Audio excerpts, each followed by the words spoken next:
In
terms of findings on sexual violence, we found clear and convincing information that sexual violence, including rape, sexualized torture, and cruel, inhuman, and degrading treatment, have been committed against hostages, and we have reasonable grounds to believe that such violence may still be ongoing against those in captivity. We found that there are reasonable grounds to believe that conflict-related sexual violence, including rape and gang rape, occurred in at least 3 locations, namely the Nova Music Festival site and its surroundings, Road 232, and Kibbutz Reim. In most of these incidents, victims were first subjected to rape, then killed. In addition to these specific locations, we also found across multiple locations of the Gaza periphery a pattern of victims, mostly women, found fully or partially naked from the waist down, with their hands tied behind their back and or tied to structures such as trees and poles, and shot.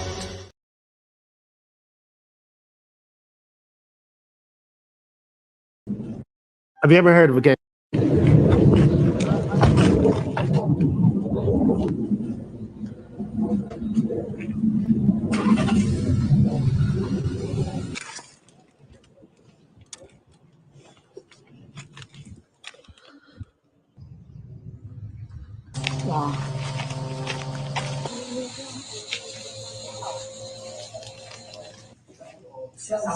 Sounds nice.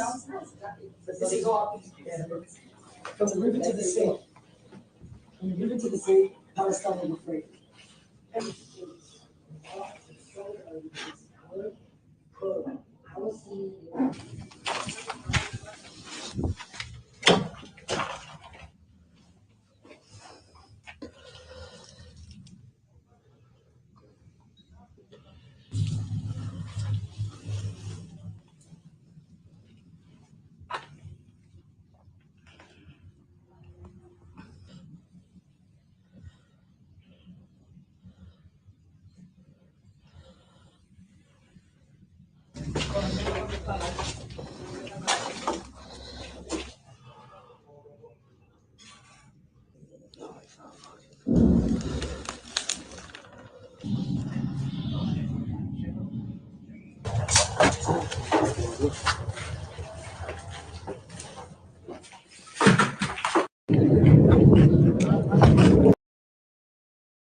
Yeah, mo lava on whātalo whātu pa ia mana mamalu o mwhaina whaafunga mai le nei tu la i le tatou pokalami māsani lava ni nei o le Talanoa sao. Welcome and talofa lava to all of our friends and members of the audience who are used to watching this. So we welcome to this episode of Talanoa sao. We're going to start by talking about what's happening in Israel. But before we do that, we'll bring on onto the set our co-hosts. Let's start with Mr. Elliot. Are you there? Whakalova atu. Yeah, thank you for having me on. Good to see you, Yahweh. Hey, talofa lava. Talofa And lava. we also have Miss our well, someone who we like to refer to as our sister, Liao Tilsley. Hi guys. Hey, how you doing, Liao? Thanks for having me on. No, we always have you on. Thanks for having me on. I appreciate that. So let's talk about what we just saw on the screen just now. If you guys are familiar what's happening, of course, without getting into too much, we saw that the United Nations have now officially issued a report regarding what took place on October 7th last year. And of course, what is that report? Because I think most of us don't know. So what is that report saying? Well, that report, what they did is they had a special investigation in regards to violence towards women. And so what they discovered was exactly that. There was rape, there was kidnapping, there was all kinds of different violent actions that were taken regarding the Israeli hostages. I mean, even before they even took these women hostage, they raped them. And now what they're finding also is that the people who are being held hostage, the women that are being held hostage, there's stories coming back out that says that they're being raped while they're being held as hostages. Mm. So, well, let's start with our sister now, because coming from a female perspective, enlighten us with a little bit of that wisdom of yours. Yeah, that's pretty sad. We have since, I guess, all of this year, my prayer group have been praying for each of them by name and their ages, and it's actually quite, it's really quite haunting to think about what their age group range from. And they have had a few releases, but not many. Right. But we've been praying for them by their names and their ages. And You know, it could be anyone. What age? Sorry, pardon? What sort of ages are we talking about? What is the age range of We're these talking hostages? about from 18, 19, right up to, I think the oldest was, I think about Like a grandma. 79 or Yeah. 80. I think That's the right. 80-year-old was released. But just to hear their names and for me, like just thinking about them just going about their day, you know, and all of a sudden it just is changed forever, and some of them have been killed. The reality of it is that we live in a very cruel world, and you just don't know how long you really have. Like life just can change within a matter of seconds. And I think about, you know, some of them were 19, 20, 21, 22, the same age as my boys. So when you start to get to the nitty gritties of their names and their ages, it's really disturbing. But you know, we continue to live in hope. That's all we can do is bring it before God. And I think maybe we should start with a word of prayer because it's quite heavy subjects that we're going to be talking about tonight. Yeah, So is that yeah. okay if I pray? Yeah, I'll pray. God, I just want to thank you that you love us and that you do have a plan and a purpose for each of our lives. And we pray that that you would continue to work. And we pray again for these hostages that are being kept, and just for their mental health, just their Yes, whole Lord. being. And I pray, Lord, that there will be strategic ways and methods to be able to release them, but also the conviction of the hearts of those who are Yes. holding them by captive. I pray, Lord, that you would convict their hearts. Lord, just anyone throughout the world who is going through this, Lord, who have been held against their will. We just pray that, and we just ask, God, that you be with us tonight in our conversations. We pray this in Jesus' name. Amen. Amen. Amen. I also do want to bring up something that Kelly has brought up, which is quite powerful.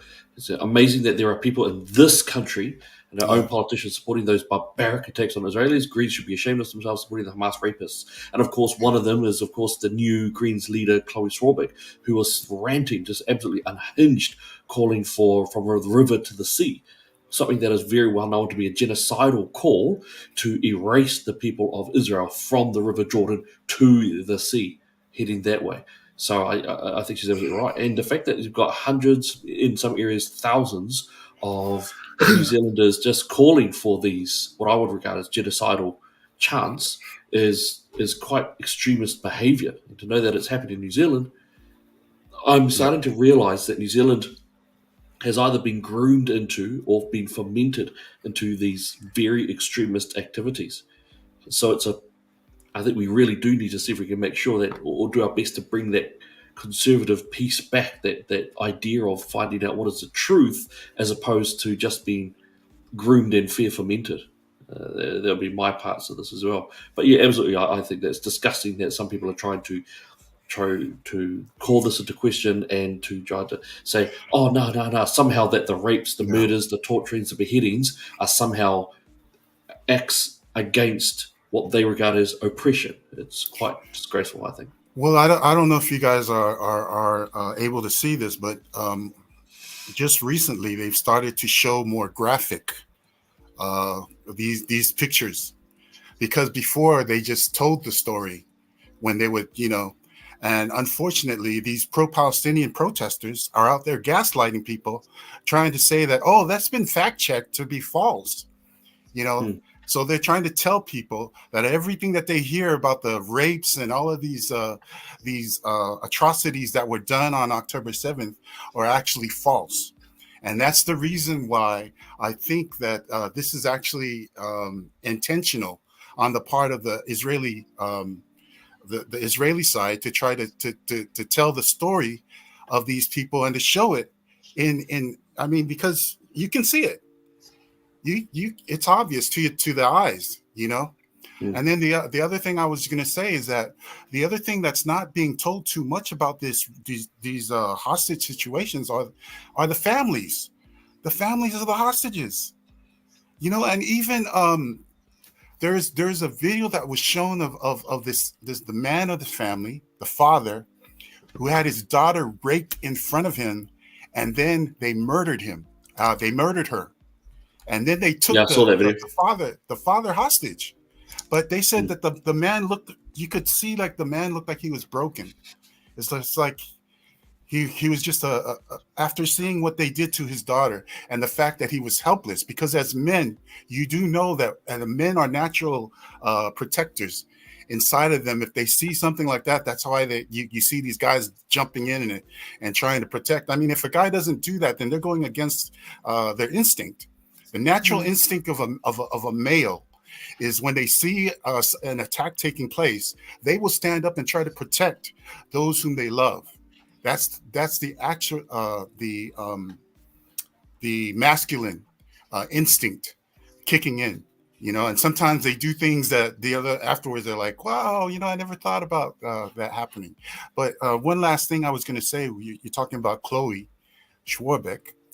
We should people like that, they should have their feminist card taken away from them, because they should have no more right to talk about women and women's rights, because obviously they're siding with terrorists, and so anytime she talks about women ever again, don't even listen to her.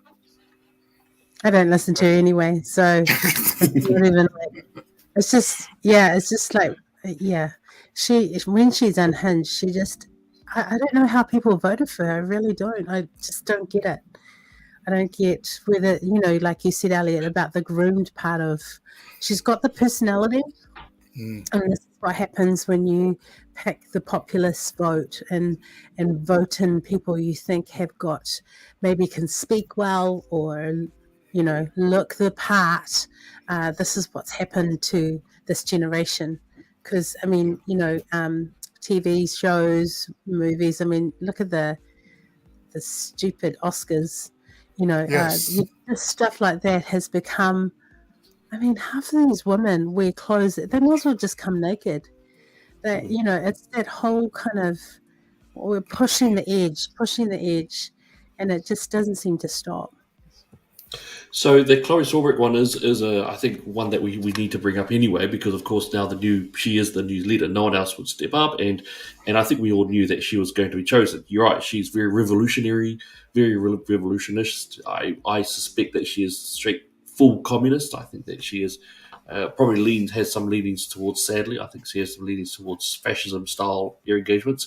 I'm going to play a little clip here, and this clip is only about a minute, but this is actually in her own words as to how they're going to push progressivism into government. Right? And pay attention to this, because this is what they're good at, that we as conservatives are not good at. So have a quick look at this. I'd like to know what you're going to do differently, if anything, to try and grow that progressive left position or number of MPs in Parliament, if not in government. What do you, coming in, a fresh voice into the leadership area, do differently to see the numbers get even bigger than they are now?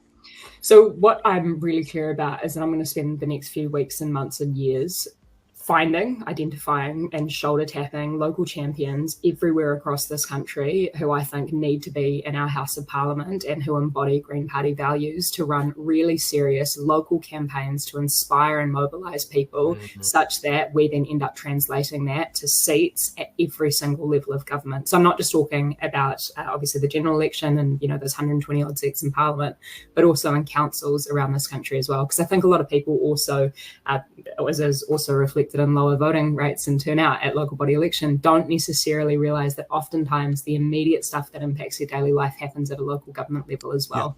Yeah. So that's Chloe, and you know what?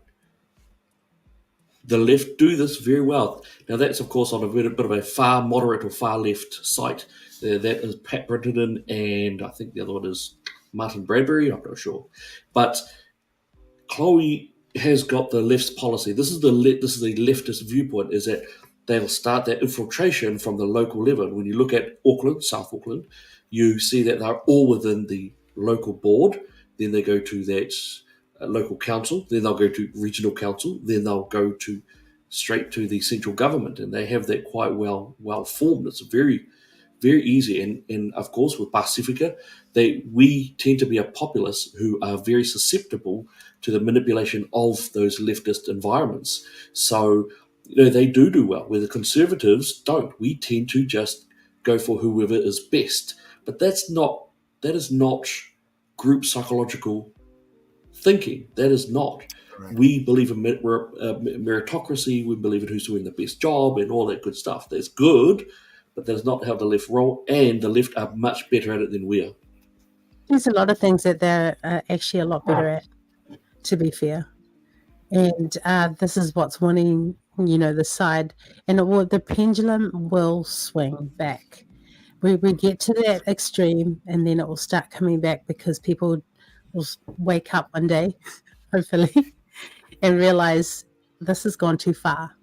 But what is too far right now? We don't know.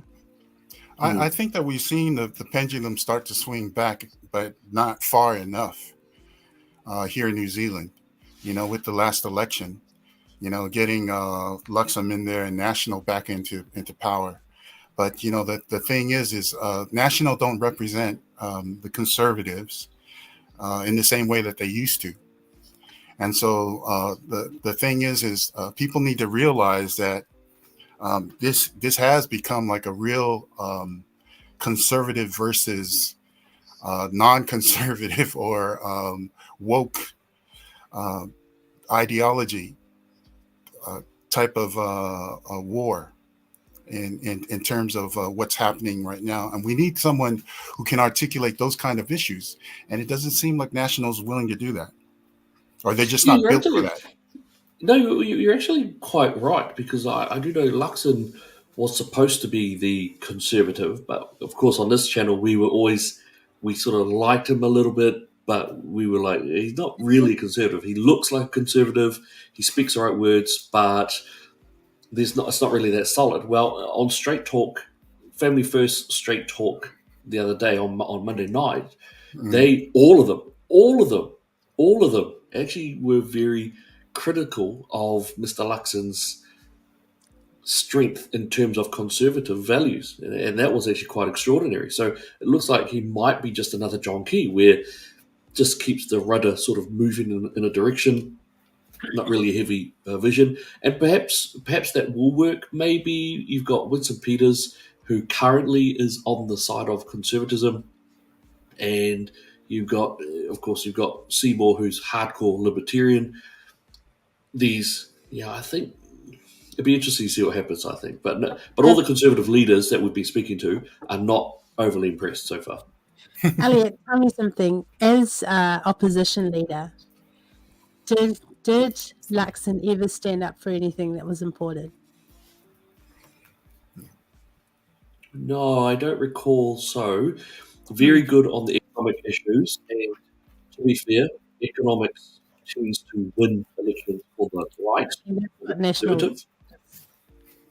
No, nothing social. So no real stance in terms of being pro-life or being pro-family or being pro-woman, being pro-science. Those parts weren't really there. Rather that he tried to take a hold. In fact, I remember one of the occasions he tried to be a bit flippant in regards to comments around, people aren't talking about who can go into which bathroom. Ha ha ha. That's not what's serious, so we'll move on. So he made that comment, but of course, in the end, they did, because in actual fact, many New Zealanders, especially the parents, said, no, it is important, actually. We don't want boys going into our girls' changing room, showers, sports teams, all of that.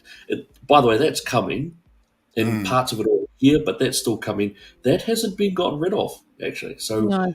I think that the groups like Let Kids Be Kids, Mama Bears Are Rising, Family First, that these groups still need to be pushing that out to the parents to tell them, hey, just because the government signed a particular thing saying to get away with RSE doesn't mean that much, actually. The schools are still got it in the MOE, and they're still flooding it into our children.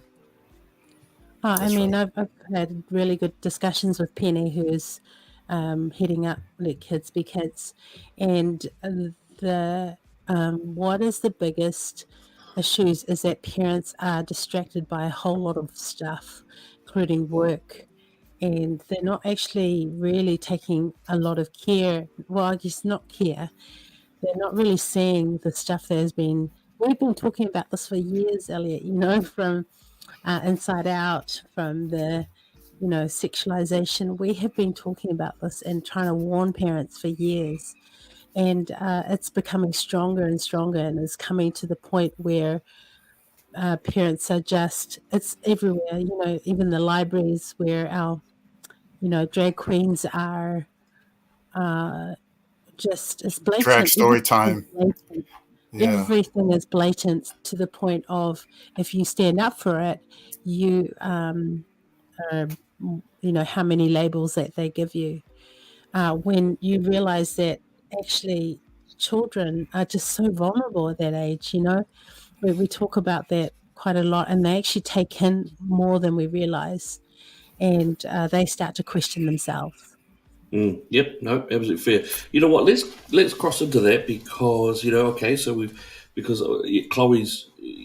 I think the Green Party are no longer trees, dolphins, whales. That's gone. I think that's gone. Yep. Even James Shaw was on his way out with those policies. They're pretty much now communist, and I think socialist, fascist, communist. I think they're definitely in that vibe, and it's very much about social DEI, forced quota systems, some of the more brutal forms of social engineering. Although climate change is still an issue. Yeah, they definitely do try to push that problem. Yeah, and I think it's quite fascinating that they so many people are still sucked into that whole thing about somehow your taxes are going to change the climate, and it still makes me up. The last debate that I had at university actually was with Chloe. And it was with Chloe, and it was about 2 or 3 other people. But Chloe was on there. She made quite barbed comments towards me because she knows that I believe that there's male, female, nothing else, and that we should be treating transgender people with compassion, not obedience. And we talked about the climate change environment, and on that stage, they were real sissy. Those even the ACT person who was trying to defend against not doing anything. And what I said was that we cannot afford it. The numbers by Bjorn Lomborg, if we are to go carbon neutral, Bjorn Lomborg came up with the conservative figure of $5 trillion for us to go carbon neutral by 2050. $5 trillion. That's if the population doesn't grow. So that $5 trillion that Bjorn Lomborg came up with, he's the only guy to come up with one, and he's got massive amounts of positions, roles, and experience in this. So he knows what he's talking about. The Greens just tried to block their ears to it. And the university students, who are the next wave of our experts, refuse to regard the $5 trillion as anything of any consequence, not realizing that it's going to kill people, that you're going to erase tens of thousands of jobs, and this idea of, oh, well, the green tech will somehow come in and magically bring a whole bunch of jobs is nonsense. We can see that it's nonsense. It will be nonsense. But, again, thankfully some things have improved a little bit. But no, Chloe, you didn't have a bar of that, but she's quite revolutionist. And I think that's a very dangerous thing for New Zealand and for New Zealanders. I just think she's quite dangerous. Well, while we're on this whole concept of the green technology and all of this stuff, electric cars, for example, I read something over the weekend which really opened my eyes to something that no one's really talking about. And you know what it is that if everyone got an electric car, let's just say they got rid of all the gas-powered vehicles and everyone had electric vehicles, do you know how much power they would have to draw? That means they would have to build the grid, the electric grid, so much larger than it is. And as it stands right now, we have blackouts because we don't have, one little accident takes place over here, and the next thing you know, there's no electricity for hours, almost for an entire day. And now if everybody had electric vehicles like they want that, do you know how much electricity that's going to be drawing out of the electrical grid? Well, the electrical grid that we have right now would not be able to handle it. It's just not enough. There's not enough power there. In 2018-19, I went to an expert guy who came over. He's an international speaker on electric infrastructure. He's quite an expert in it. He said New Zealand is 30 years behind. He said that we don't have enough, even if we built the infrastructure, we don't even have close to enough chargers for any amounts of EVs. Even if we did, we would have constant blackouts like what you're saying. And then, of course, we would have to go to the Jennies. We would have to go to the coal that we would have to import to get the green tick. Yeah, awesome. Now, here's one for you. I'll give you this. All right, is that the new gas stations that have been built currently will have on average 2 fast charge stations each. So now they're bringing in new gas stations and they're putting in minimum two fast chargers in each gas station. Now, let's take away from the side that you've got a gas station and you're putting an electric charging device massive there. Let's put that to the side for a second. That's right. The quick charge is going to be 45 minutes. It's going to be 45 minutes for a quick charge. And so every gas station that you're going to have these. And I was talking to a guy a couple of days ago, and he was saying that they already have queues of EVs on various chargers, and he says that the whole day is gone because you can't go anywhere because you need to have it charged. There's no such thing as a fast charge, and even these new batteries coming out, the new batteries that are being brought out, that's going to cause an environment disaster for the old batteries being kicked out, and even the new batteries are not as wonderful as the ads are putting out there. So you've got these massive environmental, murderous environmental things going up from people who bought the vehicle simply for the government kickback. And then you have those ones that you see that are catch on fire that you can't actually put out. Like, how dangerous is this becoming? What this is environmentally safe? Like, the good thing is that the good thing currently, is that EVs in New Zealand are not getting on fire and burning up like we see overseas. The problem is when we get to that 5-year mark, that 5, 6, 7 year mark, when actually the batteries do start to get and the copper and the cobalt and that starts to get a little bit wired. At that point, you're going to have a whole phase of them becoming a massive problem. And we don't know what that's going to... The resaleability of these vehicles is pathetic. That's already been seen. There are reasons to why EVs across the world suddenly go down. Even the African-American who bought Twitter and turned it into X, even his one has been dropping down in terms of the prices. So, we said this back then. We say no. So it's quite nonsensical anyway. It just doesn't make sense. We continue down this road of things that don't make sense, and then they have these phrases like "trust the science." Okay, science is not on your side, buddy. I've seen the buses that say 100% electric vehicle, and it's like, why do you have to advertise that?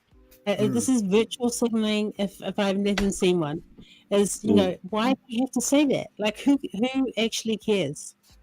Who are you advertising it to? No, you're right. Why are you putting it up there? Like, is it so we don't? And that woke stuff as well. All of that is it's just weird. It's just weird company psychology that if we're somehow looked upon as good people, which means for them wokeism, because it's the simplest way to do it, then somehow that gives them social license to get in there. It's actually a really interesting. If it wasn't painful to us, it would actually be quite interesting to have an understanding about that. Look, I'm just going to show you something. Since we're talking about this, I'm going to just show you guys something as well. This in New Zealand. All right, if you can see that is here. It's zip zap here. Oh yeah. This here is Diversity Works. Now, this is, in theory, a charity. In theory, it's a charity. And I want you to have a look here. So this is one who they talk about diversity and all this sort of stuff. And the first thing I'm going to point out here is why diversity. Now I'm putting this out here because this place gets money hard, and yet it's a charity. This is technically a charity. And so here you can see that they're saying that, why diversity? Diversity all around us, global economic trends, shift in population structures, yada, yada, yada. A focus on the workplace inclusion will drive your organization's success in 3 key areas, and the outcomes will look like this: social license, productivity, and prospectivity. And I'm sorry, but none of that is correct. When they put in there and they say that diversity is our strength, they cannot explain how diversity is their strength. Now, when you talk about real estate, the realtor, we usually had mostly white people, and now we've had over the last 15 years, we've had a massive influx of Chinese and Indian real estate agents. Cool. That's not diversity. That's responding to the customer's desires. That's right. not diversity. And when you look here, and this is where I wanted to point this out, this is actually quite an interesting example of how these companies have this weird thought process about. This is why they're going woke. Over here, you've got that social license, productivity, prospectivity, and then that cultural inclusion. But the fact is, what does that mean? None of it means anything. Not really. If you have a look at this, they throw in the words and then they make you sound like that you're a dumbo for not getting it. I want to kick back on that. I'll say, that's bullcrap. You guys don't know what you're talking about. How is diversity our strength? I tell you what, when I was working with the high-risk kids, I didn't care what you were. My team ended up being mostly male and mostly Pacifica and some Māori. That's just how it went, because they had to be strong. They had to be mentors for male youth offenders, and they, in many cases, had to speak the language. It wasn't diversity. It was merely responding to what the customers required, the product that we were dealing with. Here, this is absolute bullcrap. What I seriously mean that. It is a nonsensical term. Social license, cohesion, productivity, prospectivity. Come on. These diversity factors have been shown time and time again to have proven wrong in the private sector. The only time they manage to take root is when they get put into the public sector. Taxpayers and ratepayers have to pay for it, fund it. And it's absolutely got nothing to do with nothing. It's got nothing to do with it. It really doesn't. And it absolutely is nonsense. Now, if I pop down here, what do I see? Alliance partners. Follow the money. Follow the money. All right, so these here are the guys who fund this. And lo and behold, so you've got one of them, of course, is Coca-Cola Europe. Yep. Now, Coca-Cola is hilarious. I've gone in there and I've had a look. And again, no diversity. No one cares. Why? Because you people are funded because people buy cans of Coke, L&P, Fanta. That's why they buy that. They're not buying diversity, equity, and inclusion. Then, of course, you come along here and, oh, hello, Te Tari Tai Whenua, Internal Affairs. Then you've got Public Service Commission, and then you've got Te Puni Kōkiri. These are taxpayer-funded dollars. This is your money and mine, right here. All right, fascinating. And this one down at the end here, yellow. I don't even know why yellow is still around. I'll be honest, I really don't. But these are the guys who are funding, and I couldn't find the exact numbers, but I am very, very sure that they are. I'm very, very sure that they are absolutely mostly funded by the taxpayer. And they're making stupid amounts of money. As you can see, very heavily diverse, but I guess you can't have a male.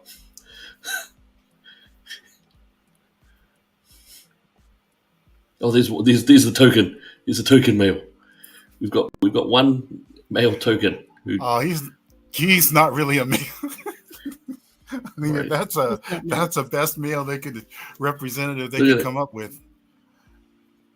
But most of these people are white. if we're going to get into the whole diversity factor. Hey, Can I there ask you go. something? White. In regards to the Green Party, aren't they supposed to have one male and one female's leaders? What happened? No, they're not. They have to have at least one female, Oh, and the female has to be a POC, coloured. They have to have a coloured. That's their rules are. They there's want to not have a enough. coloured person. Yeah, so they have to have a coloured person. There has to be a coloured white. They have to have a coloured person and a woman. That's their rules. Oh, sorry. They don't like they switch the words around. So person colour. That's the way they say it. Person of color Jeez. that is female. Honestly, they're quite a bunch of racists as far as I can see, anyway. But I just wanted to point that out because, hey, guys, that's the diversity in New Zealand, and we're paying for it. They are the ones. They are a charity, and they are actually the gateway that the government has been using, and perhaps even this government, but they're the ones who've been using that as a gateway to force feed our woke companies with diversity, exclusive, equity and inclusion policies. This is coming straight from the US, nowhere else. It's coming straight from the US, so that is imported in, and they're using this one as a gateway. That's it there. That board there, which are mostly white people and almost entirely women. They have erased most of the men. That's that diversity factor engaged. So you can see how hypocritical and nonsensical it is. I'd like to just say something real quick. I want to give a big shout out to all of the Democrats in American Samoa. I just like to congratulate them because the last Tuesday was what's referred to as the Super Tuesday. They call it Super Tuesday because 16 states and territories, U.S. territories, actually have their elections primaries during that time. And of course, Donald Trump secured the Republican nomination after the Super Tuesday. He won. He's got 1,224 delegates out of 1,215 that he needed. So they're no longer going to have any more primaries because Donald Trump is now so now they just have to wait until the Republican National Convention, which will be in Milwaukee, Wisconsin in July this year. And then after that, but in between now and then, I'm sure all he has to do now is just go straight against whoever the Democrat nominee is. And at this point, it's Joe Biden. But the reason why I wanted to say shout out to Biden. Yeah, I know. I can't believe it either. I don't think he's actually going to make it. But the thing that I'm saying is I wanted to give a shout out to American Samoa because of all of the states and U.S. territories on Super Tuesday that voted. They were the only ones that did not elect Joe Biden as the person that when they're I was just talking to my brother in American Samoa. He's in American Samoa, and I was just talking to him the other day, probably about 2 days ago, and he said that it was just like the talk of Pango Pango, how American Samoa had made the national news in the how there you go, Trump 2024. I've got mine over here. Yeah. Can I tell awesome. Can I just tell you real quick? Nikki Haley is no longer in the elections. I mean, she dropped out because obviously she knew that Trump has already secured the nomination. But this is the total now. Trump had got 1,228. Haley 94. Ron DeSantis had 9, and Vivek Ramaswamy had 3. Those are the number of delegates in the primaries. You know who I would like to see Trump running with would be, I know that he's got 2 in mind. He's got the really good guy, I think he's from Oklahoma or one of the senators. And that's Tim Scott. Tim Scott. Yeah, good fella, really good guy. From South Carolina. South Carolina, right? That's right. Yeah. But I would have liked to have seen Tulsi Gabbard, actually. Yeah, Tulsi Gabbard. Yeah, I hope she gets in. That'd be Well, amazing. she'd be the first Samoan to be a vice president of the United States. That would be know. awesome. But, How amazing is but that? at this stage, she's not. I think she'd be a great pick. But you know, yeah. But no, that's fine. We'll see what happens anyway. I did also want to bring up. We've got a new dangerous mode as well. We were talking about Chloe being quite dangerous. I think we've now got a new level of danger, which is from the Māori Party. You know, we already know that Māori Party is quite racist, but their racism has now stretched into something new. I'm not sure if you guys saw this or not, but you've got this new. Yeah, that's it. You've got this new. Disgusting.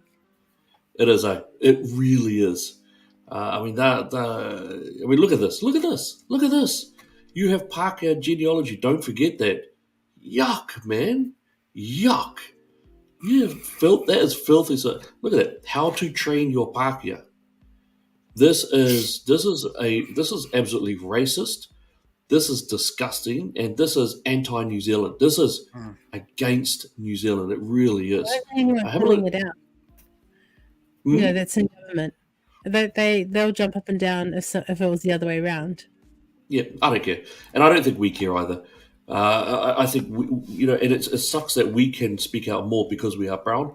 But these racists from the Māori Party, effectively they're malemas. They're the same as the economic freedom fighters from South Africa. They are incredibly racist. Their comments are disgusting, just shocking sort of stuff. Some of the stuff that they themselves have been putting up is incredible, and they're trying to beat down the Pālangi, the Pākehā, the white people, the European, whatever the wording is. It's disgraceful, and it's not even trying to take New Zealand backwards. It's trying to turn New Zealand into this racist New Zealand.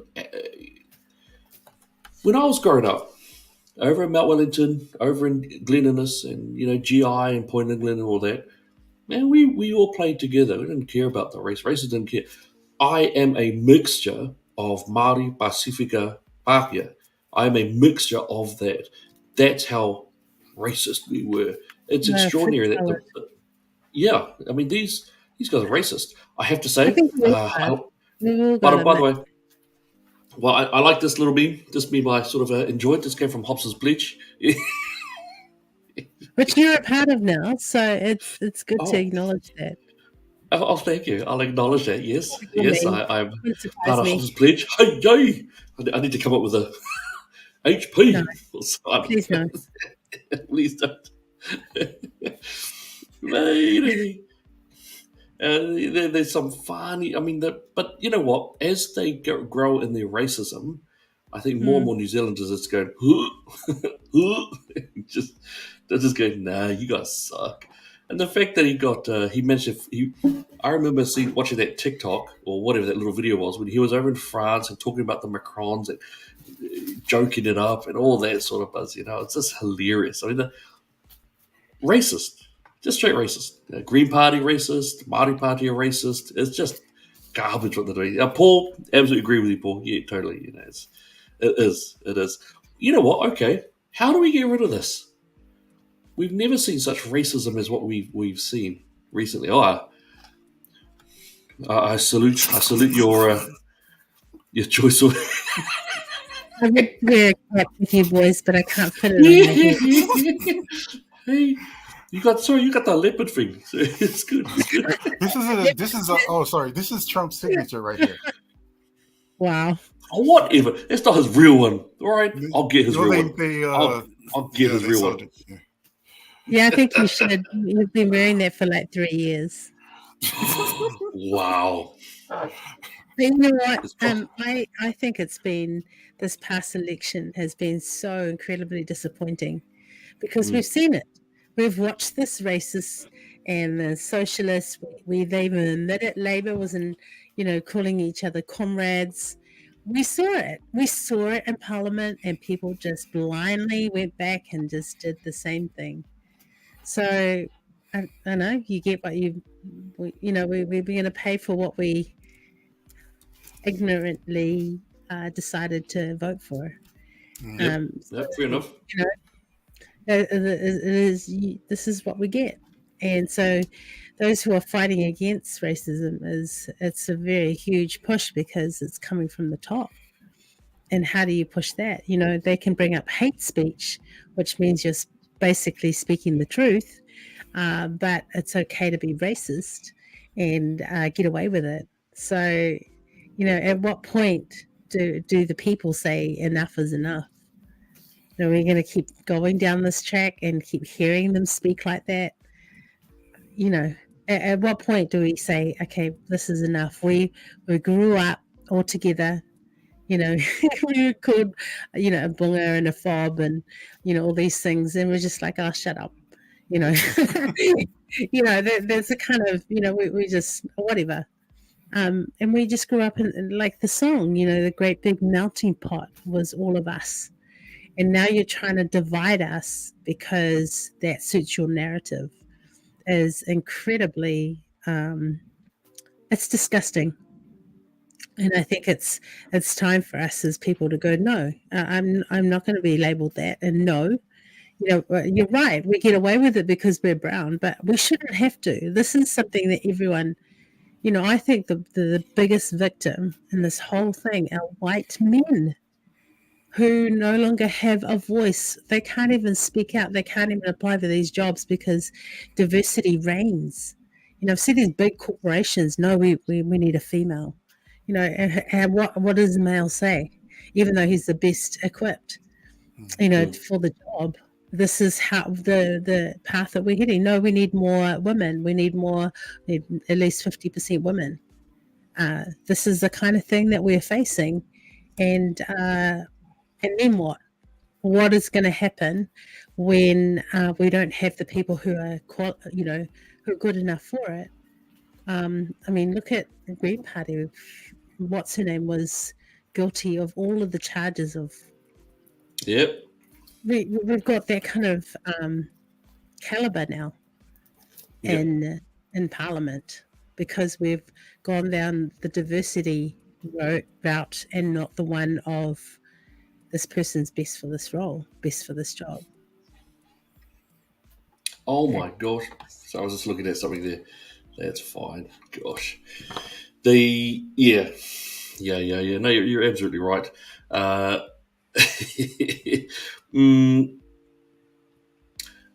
We've had news, of course, of more media organisations. I believe it's TVNZ are going to have 68 jobs cut.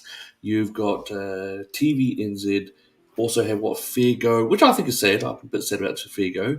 But then you've got the other programs that are being snapped out. I think RNZ's losing a little bit as well.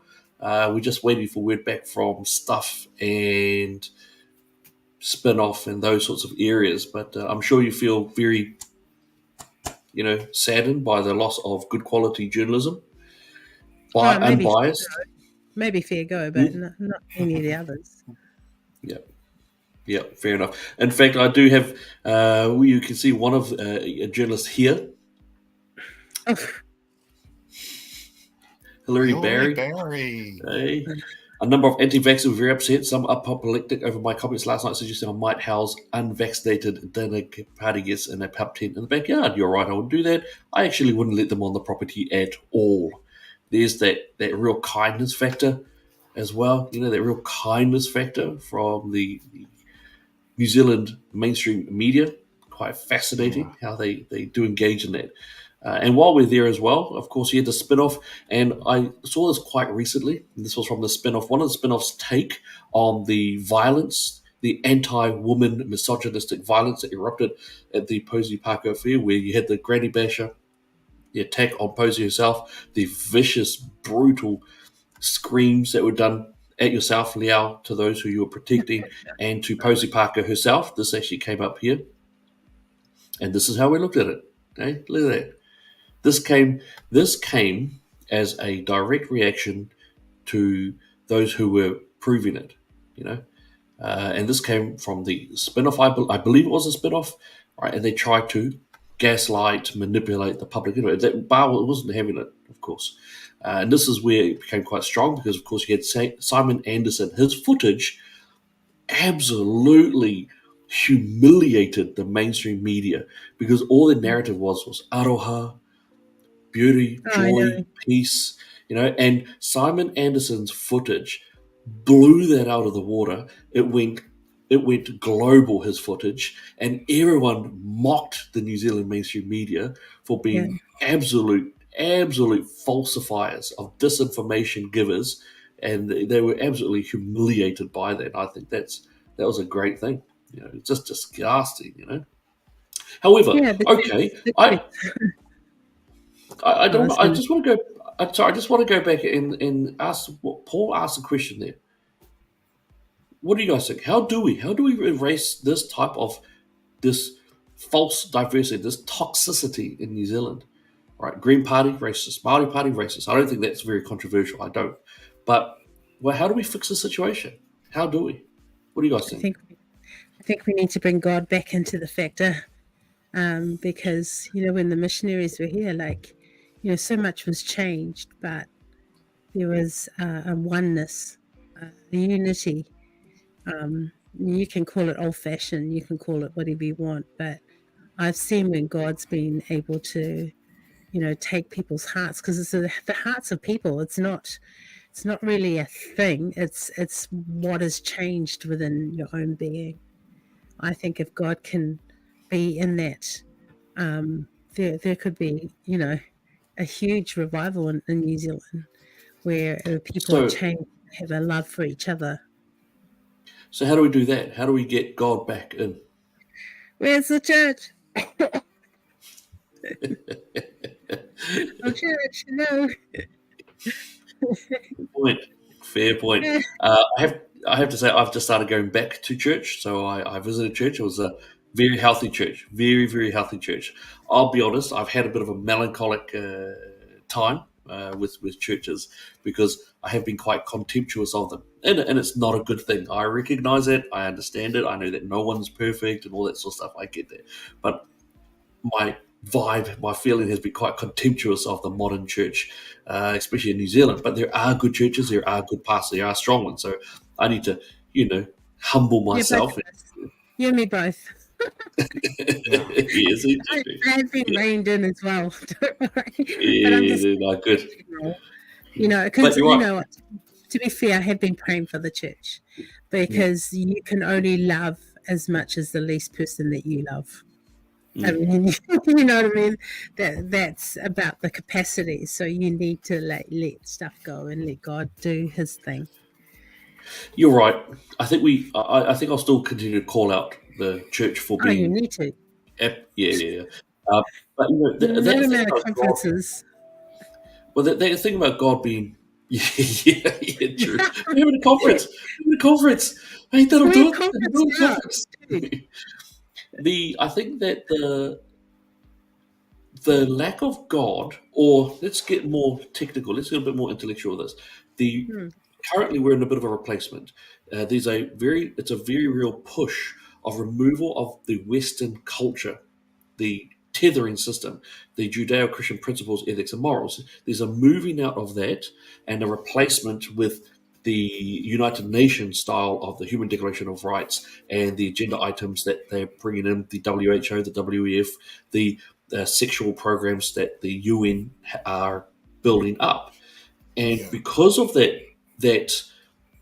replacement of morality, that's why we're getting a lot of what we're getting. So when you do look at the murders that are being now televised in the US, you can view it. You can see that those parameters of the previous godly aspect, that even corrupt conservatives and corrupt people, that they were still working outside of the parameters of biblical values. Because the fact is, whether you're atheist, agnostic, Buddhist, whatever, if you operated within the code of conduct by the biblical aspect, you lived a decent, good quality life. Didn't matter whether you ascribed to the faith or not. If you ascribe to the code of conduct of the Bible, you're good. You're good, and that's what has worked for millennia, actually. And that's really the difference between Christians and these woke people, because when you look at the U.S. Constitution, At the time, there, of course, these people who were the founders of the U.S. government, they were, when they wrote the Constitution, they spoke from their Christian background. And what they said is that these are God-given rights, inalienable rights that each individual has that's been granted to them from God. And that's the reason why when you talk about things, you know, when you talk about you can't do this, you can't do that, it's not because it's a right that's given by man. It's because each person is a human being. They have a right to life. They have a right to justice. They have a right to freedom. They have a right to all of these things. These are all given from God. They're not given by man. But these people who have this woke agenda, they're like, oh, we, you know, the government gave us these rights, and you know the government can take them away from us. Hell no, that's the big difference. And you know the thing that's interesting, I think Leal really was onto something, because when they first tried to push this agenda, the LGBTQ agenda, you know, before they had actually formed this group called the LGBTQ, they were just homosexuals, and they were gay. And when they had these gatherings before, they found out that the one of the reasons why they really couldn't catch on in the government in terms of like getting people to persuade people in their thinking was because it was the church. It was people in the, you know, that were part of the church, and they needed to attack the church, belittle the church, and make people feel like, oh, those people, like they're weird. And so now the new attack is that they're calling Christians that are part of this movement Christian nationalists. That's the new term that they're using nowadays. Yeah, the more far left, the more far left guys, they're calling us Christo fascists. That's what they're using. They're using the term Christo fascists. Yeah, it's quite extraordinary. Yeah. And while you're onto that in terms of the LGBT stuff, I think it has to be also noted that for the first time ever, we've had good quality studies coming out about transgenderism. So it's just something that I wanted to make a mention of, that transgenderism, one of the big pushes to castrate little boys, and to cut the breasts and cut out the vagina of girls, even minors, even children. That one of the things is, if you don't do it, they'll kill themselves. Now, we always knew it was nonsense. We always said that it was nonsense, and always it was nonsense. Well, so a new study has come out, one which is 2 years. For the first time, we've had some decent quality studies, and it's really interesting, of course, is what it shows is it's a really powerful study. Now, I haven't gone into the deeps of it, but this is a good overview at the moment. But what it shows is, if you have a look at that suicide attempt down there, where you've got the situation, and I'll have a look at the overall one, where it says overall risk before, those who have got phalloplasty. Now, my understanding is that's the female to male, no risk. So no risk there. So no risk before, when they had the fake penis brought on and they carved up their arms and all that stuff. That's no change for a 2 yearly. The males, however, went from a 1.5% in terms of suicide attempts, and that doubled. That went to 3.3%. So that doubled. You know, that doubled their suicide attempts. It's not even suicidality. It's not even suicidal feelings. It's the suicide attempts. And for males, when they attempt suicide, they're usually a lot more successful than the females are. So it's quite extraordinary. You have a look at this. Honestly, even up at that top part, you've got increases. It's extraordinary. The attacks on our children and the attempts to say, hey, if we get fake penises or fake vaginas put in, then somehow that will make our lives better. No, that is not what has happened. And as more studies come out proving that, we're going to see more and more. They're still trying to silence the detained news. They are absolutely targeting your children. All of you out there, if you've got kids, you've got grandkids, nieces, nephews. They really aren't. Our schools, New Zealand is behind. New Zealand is behind the attacks on children in other environments.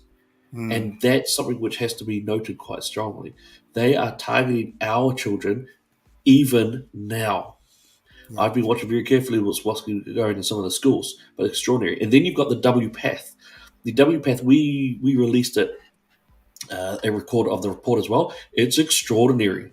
It's extraordinary. It's the first time they are leaking.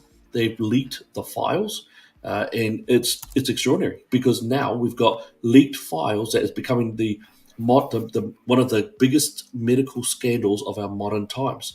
We knew that this stuff was bad. We knew it already, but we finally now have got absolute proof. The WPATH files, all right, these have been consistently violate medical ethics and informed consent. They have shown that the children are being experimented on, and this is from the WPATH lines themselves. All right, it's neither science nor medicine, not randomized, not double-blind controlled. They are absolute. Now we've put that on our website, and look, you just click on that, and you click on that little site there. You will have all of that information at your fingertips. It is absolutely yours to go through. We believe in informed consent. There, read it. It's absolutely shocking. It really is. And New Zealand is still pushing this stuff. And by the way, don't forget, you're funding it.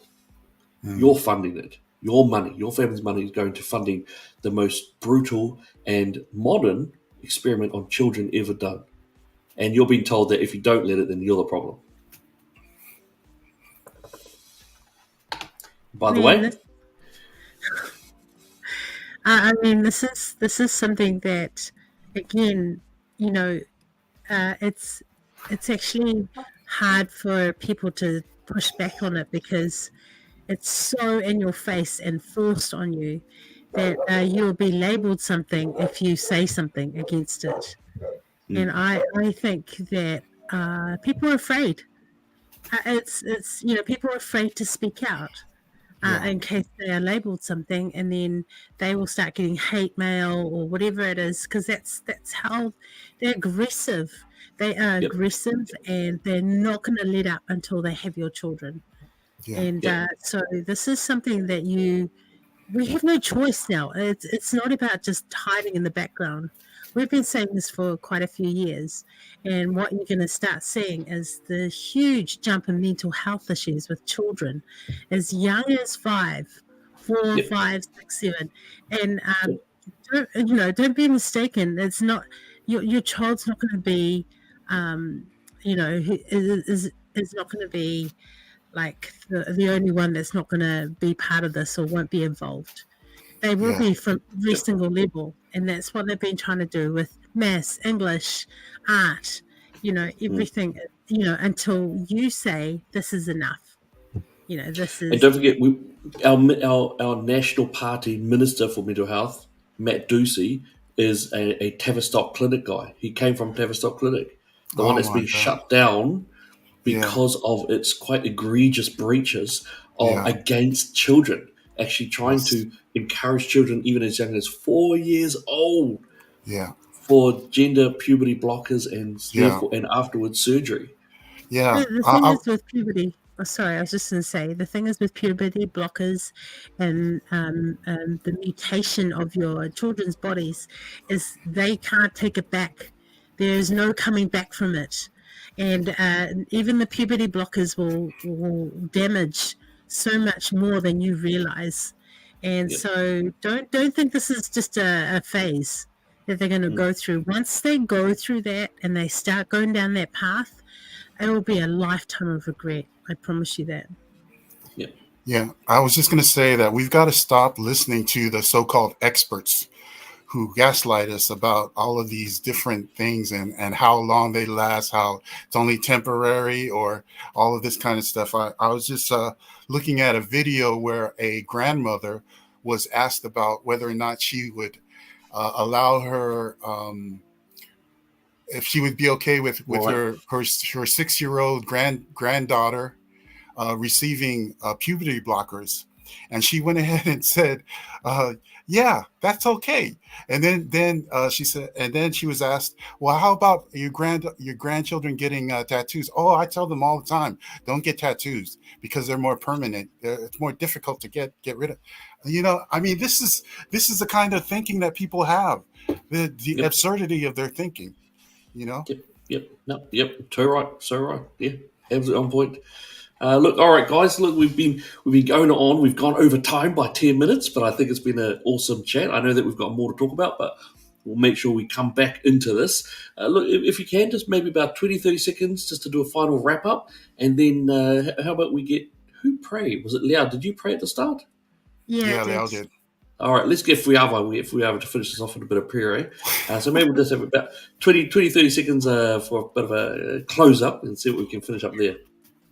Yeah, I just want to say that life is very short, and I've been down this path, and I want to say, the type of legacy you want to leave for your children, it starts with you, and it's time for you to use your voice, use the gift that God's given you, and continue to walk, down that path, and don't be afraid.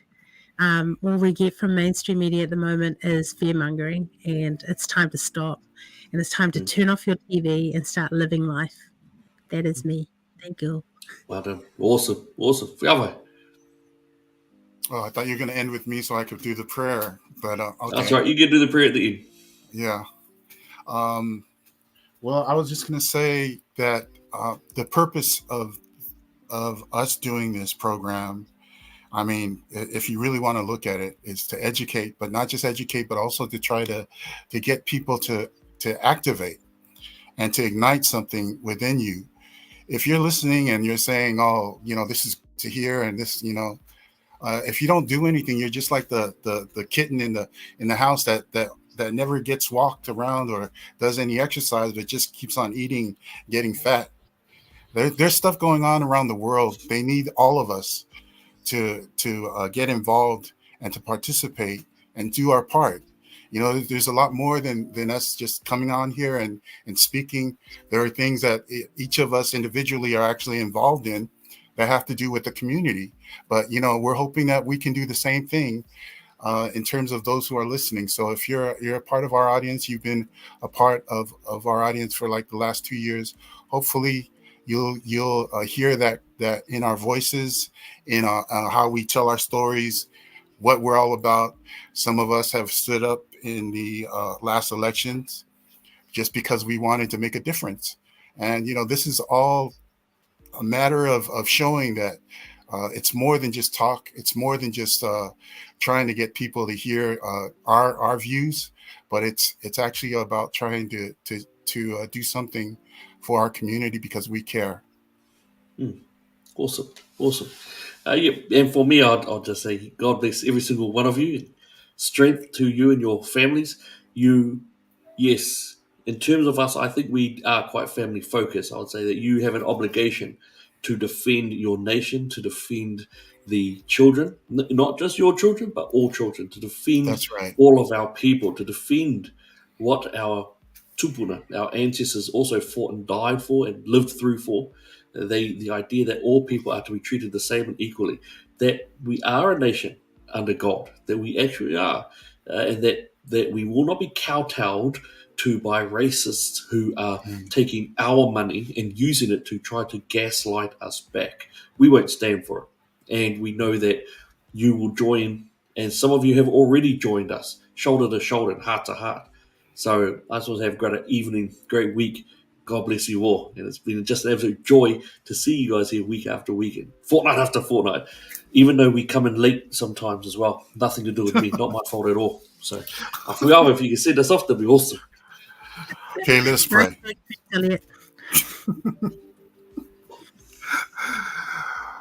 Oh, wow. Father God, we just want to praise and glorify your wonderful name.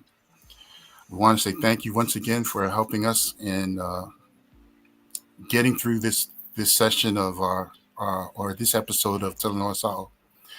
Lord, we thank you because we know that you were part of the audience. You were part of the facilitation that took place. And we ask, Lord, that you just bless each and every person that's listening and bless my brothers, my brother and sister who are fellow facilitators. Lord, I just ask in the name of your son, Jesus, that you'll bring us back safely, protect us, watch over us. In your son's holy and mighty name, we pray and ask. Amen. Amen. All right. Whaasei fua. Whamanue le atua. I loainga. Whaasei fua.